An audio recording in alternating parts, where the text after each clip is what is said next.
ทำไมเจ้าหน้าที่บังคับใช้กฎหมายของไทยจึงไม่ค่อยกล้าที่จะใช้อาวุธกับผู้ต้องหาหลายๆครั้งเราเห็นตามสื่อโทรทัศน์สื่อโซเชียลมีเดียต่างๆว่าเจ้าหน้าที่ไม่ค่อยกล้าที่จะใช้อาวุธร้ายแรงกับผู้ต้องหาวันนี้มีข้อสังเกตทางกฎหมายมาเล่าสู่ฟังครับในมาตรา83ประมวลกฎหมายวิธีพิจารณาความอาญาวรรคท้ายบอกว่า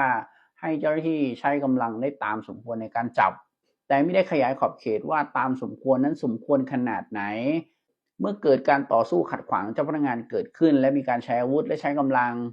ให้กลับไปใช้หลักกฎหมายตามประมวลกฎหมายอาญามาตรา68เรื่องของการป้องกันตัวเมื่อเกิดเหตุการณ์ต่อสู้ขัดขวางเจ้าพนักงานขึ้นจึงไม่ได้สิทธิพิเศษเหนือประชาชนทั่วไปจะต้องถูกตั้งข้อกล่าวหาเช่นเดียวกับประชาชนทั่วไปมีเพียงมาตรา150วรรค3แห่งประมวลกฎหมายวิธีพิจารณาความอาญาที่เจ้าหน้าที่สามารถอ้างขึ้นว่าเป็นการกระทำระหว่างการปฏิบัติหน้าที่